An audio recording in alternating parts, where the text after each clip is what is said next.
Hi friends, நாங்கள் இந்த வீடியோவில் நாங்கள் படிக்க போகிறது வேலை. சரியா, வேலையை பற்றி தான் இந்த வீடியோவில் பார்க்க போகிறோம். சரி, வேலைன்னா எங்களுக்கு தெரிஞ்சிருக்க வேண்டியது பார்த்தா பழமையாகவே நாங்கள் சொல்லுவோம் விசை தர விசையின் திசையில் அசைந்த தூரம். அதை நாங்கள் வேலைன்னு சொல்ல போகிறோம். அதாவது ஒரு பொருளை உள்ள விசையை கொடுத்து அந்த விசையால் அந்த திசையில் அந்த விசை கொடுக்கப்பட்ட திசையில் எவ்வளவு தூரம் அசைஞ்சிருக்கோ அந்த ரெண்டுடைய பெருக்கத்தை தான் நாங்கள் சொல்ல போகிறோம், வேலைன்னு சொல்ல போகிறோம். இப்போ உதாரணமாக பார்த்தோம்னா, இப்போ இந்த பொருளில் இவ்வாறு நாங்கள் ஒரு விசையை கொடுக்குறோம், எஃப்ன்ற ஒரு விசையை கொடுக்குறோம்னு வைப்போம். இப்போ இந்த விசையின திசையில் எங்களுக்கு தெரியும், இவ்வாறு ஒரு விசையை கொடுக்கும்போது இந்த விசையின திசையில் ஒரு இடப்பெயர்ச்சி நடக்கும். ஒரு தூரத்தில் அந்த பொருள் அசைய தொடங்கும். சரி, அசைஞ்சும் போது இப்போ இவ்வளவு தூரத்தில் அசையுதுன்னு வைப்போம், எஸ் தூரம் அசைஞ்சிருக்கு. இப்போ விசை கொடுத்துருக்கோம், அந்த விசையின திசையில் எஸ் தூரம் அசைஞ்சிருக்குன்னு வைப்போம்.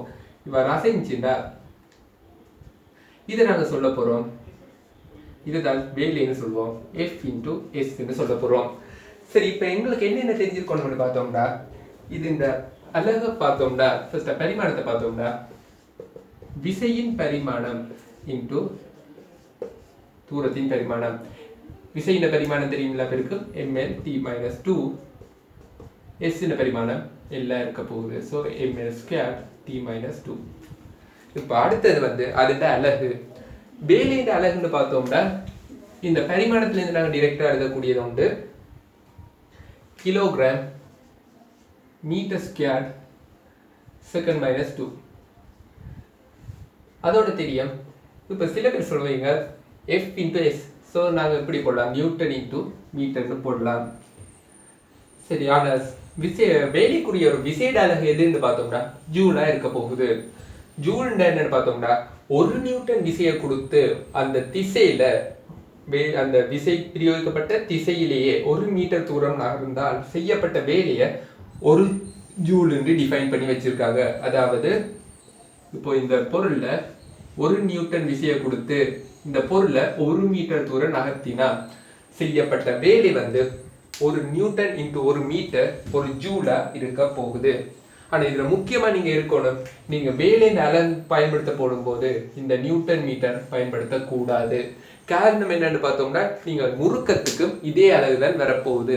ஸோ நீங்கள் வேலையின் அலகுல நியூட்டன் மீட்டரை பயன்படுத்தினீங்கன்னா அது உங்களுக்கு பிழையாத்தான் அமையும், உங்களுக்கு அதுக்குரிய மார்க்ஸ் கிடைக்காது. ஸோ நீங்கள் வேலைன்னு சொல்லும்போது ஜூலின் அலகு மாத்திரம் பயன்படுத்தலாம்.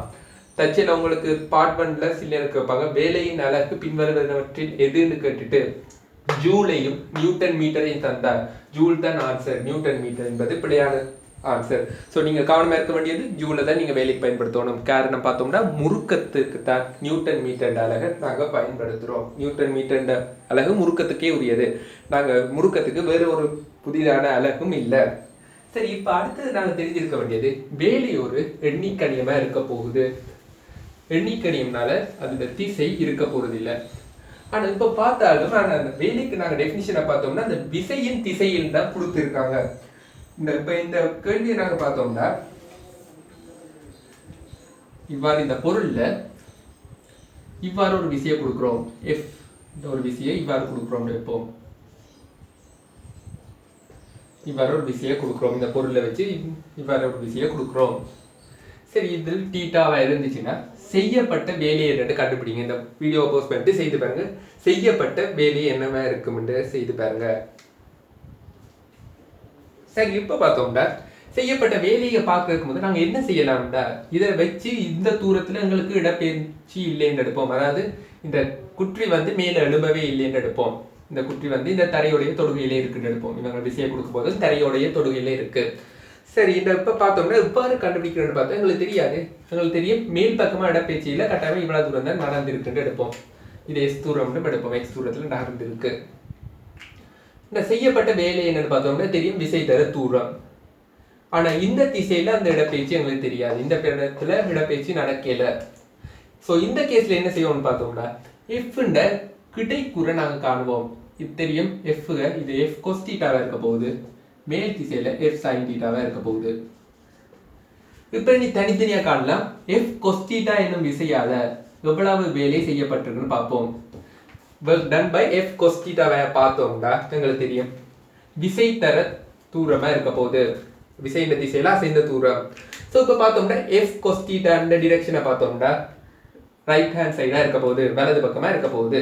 ஸோ இப்போ பார்த்தோம்னா விசை F cos theta into distance பார்த்தோம்னா எவ்வளவு தூரம் அசைஞ்சிருக்குன்னு பார்த்தோம்னா எக்ஸ் தூரமாக இருக்க போகுது.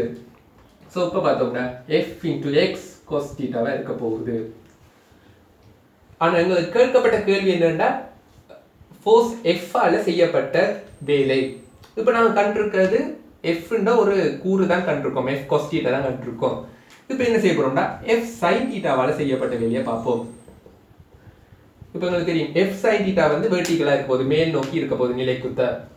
சரி இப்போ நாங்கள் வந்து மேல் நோக்கி நாங்கள் சொல்லியிருக்கிறோம், ஒரு இடப்பெயர்ச்சியும் இல்லை, ஒரு நகர்வும் இல்லை, அதாவது கிடையாவே நகர்ந்துட்டு இருக்கு. ஸோ வெர்டிகலாக எந்த ஒரு மூமெண்ட்டும் இல்லை. ஸோ இப்போ பார்த்தோம்னா எங்களுக்கு மேல் நோக்கி விசை இருக்கு, ஆனால் டிஸ்பிளேஸ்மெண்ட் அதாவது தூரம் வந்து எவ்வளவா இருக்க போகுது, பூஜ்ஜியமா இருக்க போகுது. எஃப் sin theta இன்டு 0வா இருக்க போகுது. இது வந்து 0வா வரும். இப்போ நாங்கள் ஃபைனலாக காண வேண்டியது work done by this F ஃபோர்ஸை தான் நாங்கள் காணணும். சரி இப்போ பார்த்தோம்னா இப்போ எஃப் cos theta செய்யப்பட்ட வேலை தெரியும், எஃப் எக்ஸ் cos theta இருக்க போகுது. எஃப் sin theta செய்யப்பட்ட வேலை எஃப் sin theta 0வா இருக்க போகுது. சரி இப்போ பார்த்தோம்னா இது ஒரு தெரியும், இது வந்து ஒரு எண்ணிக்கணியம், ஃபோர்ஸ் ஒர்க் வந்து ஒரு எண்ணிக்கணியம். ஸோ எண்ணிக்கணியம்னா டிரெக்ஷன் இருக்க போகிறது இல்லை. ஸோ இதை வந்து நாங்கள் டிரெக்டாகவே கூட்டலாம். டிரெக்டாக கூட்டினீங்கன்னா வார final answer F X cos thetaவா இருக்க போகுது. ஸோ அந்த எஃப்பால் செய்யப்பட்ட வேலை வந்து எஃப் எக்ஸ் cos thetaவா இருக்க போகுது. சரி இப்போ இன்னொரு கேள்வி செய்து பார்ப்போம். இப்போ இதில் வந்து ஒரு இந்த பொருளில் வந்து இப்போ சாதாரணமாக உங்களுக்கு விசைப்படம் குறிக்க தெரியும், இதில் W இருக்க போது இவ்வாறு தான் இந்த R இருக்கு, இதில் ஃபிக்ஷன் இருக்கிற ஒரு சர்ஃபேஸை எடுத்திருக்கேன், ஒரு ஆய்வு இருக்கிற ஒரு மேற்பரப்பை எடுத்திருக்கேன். சரி இப்போ இதில் வந்து நான் எஃப் டேஷ்னு ஒரு விசையை கொடுக்குறேன். இப்போ வந்து நான் கொடுக்க போகிறது ஒரு லிமிட்டிங் ஃபிக்ஷன். லிமிட்டிங் ஃபிக்ஷனை தெரியும், மட்டாக செஞ்சிட்டு இருக்கும், அதாவது ஒரு எல்லை உராய்வு விசை. எல்லை உராய்வு விசைக்கு சமனான விசையை கொடுத்தேன்டா என்ன தெரியும், விளைவு விசை இல்லை, F dash is equal to F இருக்கும். என்ன இது ஒரு நிலை எல்லை உராய்வு விசை. எல்லை உராய்வு விசை லிமிட்டிங் ஃபிக்ஷன்ல எப்படி எடுத்தேன்டா இந்த வலப்பக்கமா எஃப் டேஷ் எஃப் சமன் 0. ஸோ என்ன நடக்க போகுதுன்னா மட்டாக அசையும், அதாவது ஆக்சிலரேஷன் இருக்காது, அசைய தொடங்குற கணமா இருக்கும், கொஞ்சம் கொஞ்சமா மெல்ல மெல்லாம தான் அசைய போகுது. சரி இப்படி நாங்கள் விசையை கொடுக்கும்போது என்ன நடக்குதுன்னா இப்போ ஒவ்வொன்றாலையும் வேகம் நடக்க போகுது. இப்போ நாங்கள் ஃபர்ஸ்ட்டாக செய்வோம், இப்போ இதால எஸ் தூரம் நகர்ந்துருக்குன்னு எடுப்போம், டிஸ்பிளேஸ்மெண்ட் வந்து எஸ்ஸாக இருக்க போகுது. இப்போ நான் என்ன கேள்வின்னு பார்த்தோம்னா ஒவ்வொரு விசையாலையும் செய்யப்பட்ட வேலையை காணுங்க. ஒவ்வொரு விசையாலையும் இந்த எஃப் டேஷ் ஃபோர்ஸ் W இருக்குது, எஃப் இருக்கு, அந்த R இருக்க போகுது, அதால செய்யப்பட்ட வேலைகளை தனித்தனியாக இந்த வீடியோவை போஸ்ட் பண்ணிட்டு செய்து பாருங்க.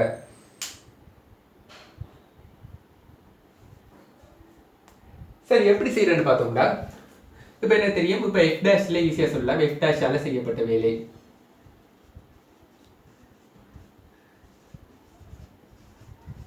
சரி எஃப் டேஷால செய்யப்பட்ட வேலையை பார்த்தோம்னா இப்போ என்ன தெரியும், எஃப் டேஷ் எந்த டிரெக்ஷன்ல இருக்கோ அதே டிரெக்ஷன்ல தான் இந்த ஒர்க் நடந்திருக்கு, அதாவது டிஸ்பிளேஸ்மெண்ட் நடந்திருக்கு.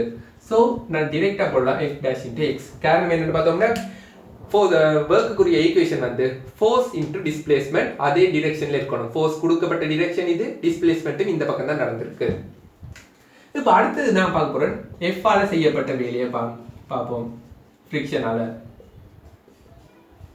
இப்போ நான் சொன்னது என்னன்னா இந்த எஃப்பும் எஃப் டேஷும் ஒன்லி ஈக்குவலா தான் இருக்க போகுது. சரி இப்போ எஃப் செய்யப்பட்ட வேலை, எஃப் ஆல செய்யப்பட்ட வேலை என்னன்னு பார்த்தோம்னா டிரெக்ஷன் வந்து ஃபோர்ஸ் டிரெக்ஷன் இந்த பக்கமா இருக்க போகுது. ஸோ எஃப் வந்து இந்த பக்கமா இருக்கு. ஆனா எஸ் வந்து என்ன நடக்க போகுதுன்னா ஆப்போசிட் டிரெக்ஷன்ல இருக்க போகுது. ஸோ இந்த எதிர் திசையில இருக்கிறனால என்ன நடக்க போகுதுன்னா ஒரே கோடு ஆனா எதிர் திசையில இருக்க போகுது. ஸோ இதுல நாங்க என்ன செய்வோம்டா மைனஸ் எஸ் இருக்க போகுது, அதாவது ஃபோர்ஸ் ஆப்போசிட் டிரெக்ஷன்ல கிடைச்சிருக்கு, எஸ் இந்த பக்கமா கிடைக்க போகுது, அதாவது ஃபோர்ஸும் டிஸ்பிளேஸ்மெண்ட்டும் ஆப்போசிட் டிரெக்ஷன்ல இருக்கு. எஸ் வந்து இந்த பக்கம் வந்துச்சு, ஸோ இப்போ இந்த பக்கமா ஆயிட்டு. ஸோ இது வந்து ஆன்சர் வந்து மைனஸ் எஃப் எக்ஸா இருக்க போகுது, எஃப் இன்டு எஸ் இருக்க போகுது. அதாவது ஃபோர்ஸ் ஆப்போசிட் டிரெக்ஷன்ல இருக்க போகுது, எஸ் வந்து இந்த டிரெக்ஷன்ல இருக்க போகுது, எஸ்ஸுக்கு எஃப் வந்து ஆப்போசிட் டிரெக்ஷனா இருக்க போகுது. ஸோ வந்து மைனஸ் இன்டு எஃப் எஸ் இருக்க போகுது. விசை இந்த பக்கம் கொடுத்துருக்கோம், டிஸ்பிளேஸ்மெண்ட் இடப்பெயர்ச்சி அந்த பக்கம் இருந்திருக்கு. சரி, இப்போ அடுத்தது வந்து W ஆல செய்யப்பட்ட வேலை. W ஆல செய்யப்பட்ட வேலையை பார்த்தீங்கன்னா W ஆல செய்யப்பட்ட வேலை தெரியும். இதுல வந்து இது விசை வந்து W, ஃபோர்ஸ் வந்து W. W ஆல செய்யப்பட்ட வேலை என்ன? W ஆல செய்யப்பட்ட அந்த ஃபோர்ஸ் வந்து W தான், கொடுக்கப்பட்ட ஃபோர்ஸ் W. இப்போ அடுத்தது வந்து டிஸ்பிளேஸ்மெண்ட். இப்போ விசை இந்த பக்கம் இருக்கு, இப்போ தெரியும் டிஸ்பிளேஸ்மெண்ட் இந்த பக்கம், இடப்பெயர்ச்சி இந்த பக்கம். ஸோ இப்போ எங்களுக்கு தேவை ஃபோர்ஸ் இந்த டிரெக்ஷன்ல எவ்வளவு டிஸ்பிளேஸ்மெண்ட் நடந்திருக்கு. அதை எப்படி பார்க்கறேன்னா F-ன்னு தீட்டா கூட பார்ப்போம். இது F-ன்னு, இது S தூரம் நகர்ந்திருக்கு. இது 90 டிகிரில எவ்வளவு தூரம் நகர்ந்திருக்குன்னு பார்த்தோம்னா S cos 90 எங்களுக்கு தெரியும். இதை கூட்டு பிரிக்க S cos 90 தெரியும்.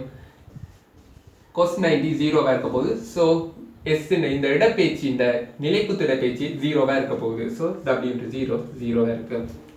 அதே மாதிரி R-க்கு கண்டாலும் R வந்து 0வா இருக்க போகுது.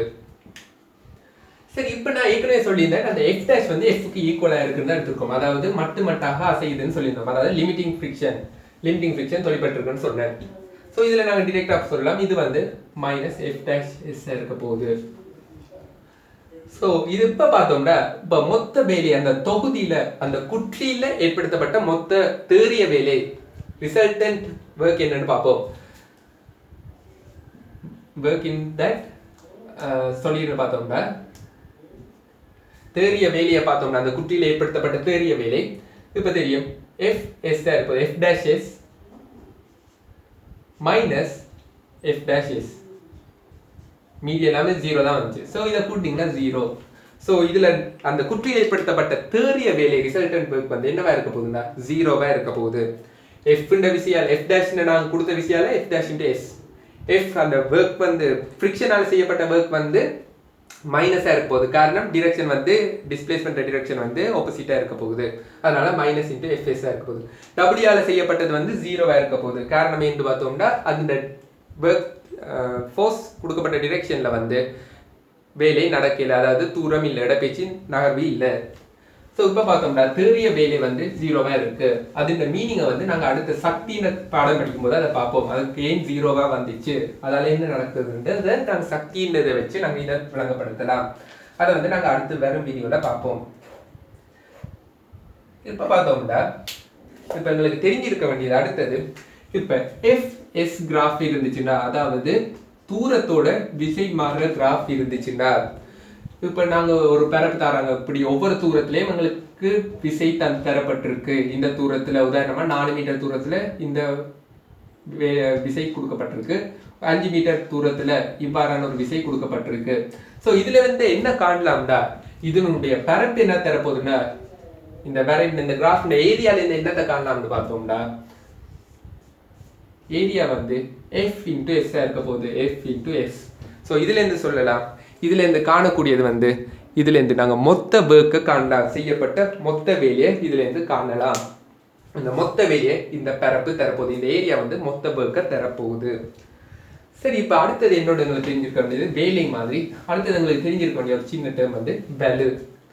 சரி, பலுன்னா என்னென்னு பார்த்தோம்னா, பலுன்னு சொல்லப்படுறது அதாவது பவர்னு சொல்லப்படுறது என்னென்னு பார்த்தோம்னா ஓரளவு நேரத்தில் செய்யப்பட்ட வேலை. ஓரளவு நேரத்துல செய்யப்பட்ட எவ்வளவு வேலை செய்யப்பட்டிருக்கோ அதை தான் நாங்கள் பலுன்னு சொல்லுவோம். அதாவது பிரயோக விசையால் செய்யப்பட்ட வேலை. இப்போ உதாரணமா பார்த்தோம்னா இப்போ நான் வந்து இதுல F' ஆரம்பத்தில் ஃபர்ஸ்டா செய்த கொஸ்டினை பார்த்தோம்னா இப்போ F' விசையை கொடுக்குறேன். இதுல லிமிட்டிங் ஃப்ரிக்ஷன் F இருக்க போகுது. ஸோ இப்போ பார்த்தோம்னா இப்போ நாங்கள் மொத்த தேறிய வேலை பார்த்தோம் 0ன்னு வந்துச்சு. தேறிய வேலை 0ன்னு ஏற்கனவே கண்டோம். ஆனா இந்த பலுன்னு சொல்ல போடுறது பிரயோக விசைன்னா நாங்கள் கொடுக்குற ஃபோர்ஸ் என்ன, நாங்கள் கொடுக்குற ஃபோர்ஸால செய்யப்பட்ட வேலை. ஸோ நாங்கள் கொடுக்குற ஃபோர்ஸ் வந்து F'. ஸோ F' ஆல செய்யப்பட்ட வேலை என்னன்னு தெரியும், F'(S) இருக்க போகுது. ஸோ பவர்னு சொல்லப்படுறது P = F'(S) இருக்க போகுது ஓவர் T. அதாவது பிரயோக விசையால செய்யப்பட்ட வேலைக்கு நேரம். ஸோ இந்த பலுவில் நீங்கள் கவனமாக இருக்க வேண்டியது பிரயோக விசை. டோட்டல் ஒர்க்கை நீங்கள் போடக்கூடாது, ரிசல்டன்ட் ஒர்க்கை நீங்கள் போடக்கூடாது. நீங்கள் போட வேண்டியது பிரயோக விசை மட்டும்தான் நீங்கள் போடணும். அதற்கு நேரமாக இருக்க போகுது. தச்சில் உங்களுக்கு ஃப்ரிக்ஷனை நான் தரப்பட்டிருந்தா அதை நீங்கள் கணக்கு எடுக்கக்கூடாது. நீங்கள் பாவிக்க வேண்டிய ஈக்குவேஷனில் நீங்கள் பிரயோக விஷயம் மட்டும் நீங்கள் கொடுக்குற விஷயம் மட்டும் நீங்கள் பயன்படுத்தி கொள்ளணும். சரி, இப்போ என்னொன்று தெரிஞ்சிருக்கணும், இந்த பீக் வந்து நாங்கள் இன்னொரு ஈக்குவேஷனோட டிரைவ் பண்ணி வச்சுருக்கோம். அது சிம்பிள் ஈக்குவேஷனை. இப்போ இந்த இடத்த பார்த்தீங்கன்னா, இப்போ நான் ஏற்கனவே சொல்லியிருந்தேன், இதில் எஃப்ன்னு இருக்கு, எஸ் தூரம் நகர்ந்துருக்கு. ஸோ இது வந்து ஒரு யூனிஃபார்ம் வெலோசிட்டியில் போகுதுன்னு எடுப்போம், அதாவது சீரான வேகத்தில் போகுதுன்னு எடுப்போம். ஸோ டி சமன் நோட்டில் இங்கே இருக்கு, டி சமன் டியில் இங்கே இருக்கு. ஸோ எனக்கு தெரியும் uniform velocity. So P is equal to S by டியாக இருக்க போகுது. இடப்பெயர்ச்சியின் கீழ் நேரமாக இருக்க போகுது, டிஸ்பிளேஸ்மெண்ட் ஓவர் டைமாக இருக்க போகுது. சரி, இப்போ பார்த்தோம்னா எங்களுக்கு பி சமன் தெரியும், F S over T. So இந்த நேரத்தில் பயன்படுத்தலாம் எஃப் எழுதிட்டு எஸ் ஓவர் டியா இருந்துச்சுன்னா எஸ் ஓவர் டிக்கு பதிலாக வின்னு பயன்படுத்தலாம். ஆனால் இந்த ஈக்குவேஷன் பயன்படுத்தும் போது கவனமாக இருக்கணும். அவங்க கேள்வியில் தந்திருக்கணும், அது வந்து ஒரு யூனிஃபார்ம் வெலோசிட்டியில் ஒரு சீரான விசையை பயன்படுத்தி யூனிஃபார்ம் வெலோசிட்டியில் போயிருக்குதுன்னு தரப்பட்டிருக்கணும். சரி, சில பேருக்கு டவுட் வரலாம், இப்போ எஃப்னு ஒரு ஃபோர்ஸ் கொடுக்குறாங்க, எப்படி யூனிஃபார்ம் வெலோசிட்டியில் போகலாம்னு. இப்போ கவனமாக இருக்கணும். நான் ஏற்கனவே சொன்ன மாதிரி இப்போ எஃப்னு ஒரு ஃபோர்ஸ் கொடுக்குறேன், ஆனால் இது பிரயோக விசையை மட்டும் தான் கணக்கு எடுக்கிறார். ஸோ இதால தடை விசைகள், அதாவது ரெசிஸ்டன்ட் ஃபோர்ஸ் வந்து இருக்கலாம், அது எங்களுக்கு தெரியாது. இப்போ நாங்கள் சொல்றது வந்து சீரான வேகத்தோட போகுது, அதாவது யூனிஃபார்ம் வெலோசிட்டியோட போகுது. ஆனால் நாங்கள் கொடுக்கப்பட்ட விஷயம் மட்டும் தான் இதில் கொள்கிறோம், கருத்தில் கொள்கிறோம். ஸோ இந்த ஈக்குவேஷன் பயன்படுத்தும் போது கவனமாக இருக்கணும், யூனிஃபார்ம் வெலோசிட்டியாகவும் இருக்கணும், அதோட நாங்கள் பிரயோகித்த விசையாகவும் இருக்கணும். ஸோ இந்த டவுட் உங்களுக்கு கிளியர் ஆகிக்கணும். இப்போ பிரயோகித்த விசையை மட்டும்தான் கருத்தில் கொள்றதுனால தான் ஒரு விசை இருந்து சீரான வேகத்தில் போகுது. ஆனால் உண்மையில என்ன நடக்க போகுது, அதில் ரெசிஸ்டன்ட் ஃபோர்ஸ் இருக்க போகுது. ஏன்னா சீரான வேகத்துக்கு போகிறதுக்கு கட்டாயமாக இதில் வந்து எஃப் சமன் இந்த எம்ஏ வந்து, அதாவது ஆர் முதல் வந்து பூஜ்ஜியமாக இருக்கணும், F is equals to MA இருக்கணும். இந்த இடத்துல எஃப் சமன் எம்ஏ பாவிச்சோம்னா எஃப் டேஷ் மைனஸ் எஃப் சமன் 0வாக இருக்கணும். ஸோ எஃப் டேஷ் வந்து எஃப்க்கு சமனாக இருக்கும். ரெசிஸ்டன்ட் ஃபோர்ஸ் வந்து அந்த கொடுக்கப்பட்ட விசைக்கு சமனாக இருந்துச்சுன்னா அந்த பொருள் வந்து சீரான வேகத்தில் போகும். நீங்கள் வேலு காணும்போது கட்டாயமாக ஞாபகம் வச்சிருக்க வேண்டியது, நீங்கள் நோட் பண்ணி வச்சிருக்க வேண்டியது, பிரயோக விசையை மட்டும்தான் நீங்கள் இதில் பயன்படுத்தணும். சரி, முக்கியமாக அடுத்தது என்னன்னு நான் தெரிஞ்சிருக்க வேண்டியது திறன், எஃபிஷியன்ட் வந்து மிக நிலவானது தான். அதை நாங்கள் எப்படி சொல்லுவோம்டா, வரையறுத்து வச்சிருக்காங்கடா, திறன் சொல்லி வரையறுத்து வச்சிருக்காங்கடா, பயப்பின் கீழ், பயப்பு வலுவின் கீழ் பேப்பு வலு தர 100, அதாவது பெர்சன்டேஜ் பார்த்துருக்காங்க. சரி, பைப்பு வலுவின் கீழ் பைப்பு வலுன்னா பைப்புன்னு சொல்ல போகிறது அவுட்புட், இது இன்புட். ஸோ நீங்கள் கொடுக்குறது, அதாவது இப்போ நாங்கள் ஒரு பிரயோக விசைனால ஒரு வலு ஒன்று கொடுக்குறோம், இப்போ ஒரு வேலையை ஒன்று செய்கிறோம். இப்போ வேலை செய்யும் போது எங்களுக்கு வலு அதை கணிக்க தெரியும். இப்போ 50 வேட்டால் நாங்கள் வேலையை கொடுக்குறோம், ஒரு கரண்ட் உண்டு, ஒரு உபகரணம் ஒன்றுக்கு 50 வேட்டில் வலு செய்கிறோம், கொடுக்குறோம். ஆனால் அது அந்த உபகரணத்தால் செய்யப்பட்ட வேலையை பார்த்தோம்னா 40 வேட்டா இருக்குதுன்னு வைப்போம். ஸோ இப்போ அதோட திறன் என்னவா இருக்கும்டா, 40/50 × 100 இருக்கும், அதாவது 80% இருக்க போகுது. ஸோ இதுல என்ன தெரிய போகுதுன்னா, இப்போ எங்களுக்கு தேவையானதை தான் நாங்கள் அவுட்புட்னு சொல்லுவோம். உதாரணமாக வந்து இப்போ நாங்கள் லைட் பார்க்க போகிறோம், லைட்ல எல்லாம் இப்போ திறன் தான் வரும். சரி, இப்போ லைட்டில் பார்த்தோம்னா இப்போ நாங்கள் ஒரு பல்புக்கு ஒரு தங்கிதன் இழை மின்குமிழ் ஒன்றுக்கு நாங்கள் கரண்ட் கொடுக்க போகிறோம். ஸோ அதில் வந்து வேலை செய்யப்படும், வேல்யூ வரப்போகுது. ஒரு செகண்ட்ல இவ்வளோ ஜூல் சக்தியை நாங்கள் கொடுக்குறோம். ஆனால் என்ன நடக்க போகுதுன்னா, லைட் எனர்ஜி வந்து லைட்டாக வர அந்த சக்தி வந்து கட்டாயமாக நாங்கள் கொடுக்குற ஃபுல் எனர்ஜியும் அங்கே சக்தியாக மாற்றப்படாது, ஒளி சக்தியாக லைட்டாக மாற்றப்படாது. அதுக்கான காரணம் என்னென்னு பார்த்தோம்னா எங்களுக்கு தெரியும், அதில் தங்கிதன் வந்து ஹீட் ஆகி கொஞ்சம் எனர்ஜி வேஸ்ட் ஆகிடும். ஸோ இப்போ அதுக்காக இந்த திறனை பாவிச்சு வச்சிருக்கோம். உதாரணமாக நாங்கள் இப்போ 50 வேட்டை கொடுக்குறோம், 50 வேட்டுன்னா ஒரு செகண்ட்ல 50 ஜூல் கொடுக்குறோம். ஆனால் என்ன நடக்க போறோம்னா, ஒரு செகண்ட்ல 40 ஜூல் மட்டும்தான் அதில் வந்து லைட் எனர்ஜியாக மாற்றப்படுது. ஆனால் உண்மையிலேயே தங்கிதன் போன்ற மூலங்களை பார்த்தோம்னா கட்டாயமாக தெரிஞ்சுக்கணும், தங்கிதனில் 80% வந்து மிக குறைவு, கிட்டத்தட்ட ஒரு 50 to 20% தான் இவ்வாறான திறன் வேலை செய்யும். ஏதாவது பல்பில் உண்டு, அதாவது இப்போ சோலார் எனர்ஜி கூட இப்போ நாங்கள் கண்டுபிடிச்சு வச்சிருக்காங்க. இப்போ அந்த சோலார் பேட்ல பார்த்தோம்னா, சூரிய படலில் பார்த்தோம்னா இப்போ வினைத்திறனா யூஸ் பண்ணுறது 50 to 20 தான் இருக்க போகுது. அதாவது சூரிய படுகிற அந்த சூரிய ஒளி கிட்டத்தட்ட 50 வேட்டா இருந்துச்சுன்னா ஒரு செகண்ட்ல 100 ஜூல் சக்தி கிடைக்குதுண்டா. ஆனால் அது வந்து எங்களால் பாவிக்கக்கூடிய சக்தியாக மாற்றப்படுகிறது அதாவது அந்த ரசாயன சக்தி மின் சக்தியாக மாற்றப்படுறது எவ்வளவு பெர்சன்டேஜாக இருக்கும்னு பார்த்தோம்னா 15% இல்லாட்டி 20 அதுக்கு இடைப்பட்டதாக தான் இருக்கும். ஸோ இதில் உங்களுக்கு தெரிஞ்சிருக்க வேண்டியது என்னென்னு பார்த்தோம்னா வேலையை தெரிஞ்சுக்கணும், ஒரு எண்ணிக்கணியம். ஸோ டிரெக்ஷன் நாங்கள் பார்க்க தேவையில்லை கூட்டும் போது. ஆனால் அதில் பார்க்க வேண்டியது என்னென்னு பார்த்தோம்னா நாங்கள் வேலையின் ஒரு எந்த திசையில் ஏற்படுத்தப்படுதுன்னு பார்க்கணும். உதாரணமாக இப்போ விசையின் திசையில் இருக்கிறதா வந்து பார்க்கணும். தச்சில் அப்படி இல்லாட்டி விசையின் திசையை எடுத்துத்தான் அந்த இடப்பெயர்ச்சியை நாங்கள் கூட்டணும். அந்த இடப்பெயர்ச்சி விசையின் திசையில் எவ்வளவு இருக்குன்னு பார்த்து தான் நாங்கள் கூட்டணும். அதுதான் முதலாவது பாயிண்ட். ரெண்டாவது நாங்கள் அதை விட எக்ஸ்ட்ரா பார்த்தது பலூன் என்னன்னு பவர் என்னன்னு பார்த்தோம். அதே மாதிரி திறனும் என்னன்னு பார்த்துருக்கோம். இதெல்லாம் உங்களுக்கு MCQ கேள்வியில் சிறிதாக வரலாம். சில நேரம் பார்ட் 2ல மெக்கானிக்ஸ் பார்ட்டில் இந்த கேள்விகள் வரலாம். இது வந்து நீங்கள் பெரும்பாலும் நீங்கள் பின்னுக்கு படிக்கிற பாடங்களையும் இந்த திறன் எல்லாம் நீங்கள் யூஸ் பண்ணுறதா தான் வரப்போகுது. இந்த வீடியோ பிடிச்சிருந்தா மறக்காம எங்கள் சேனலை சப்ஸ்கிரைப் பண்ணுங்கள். தேங்க்யூ.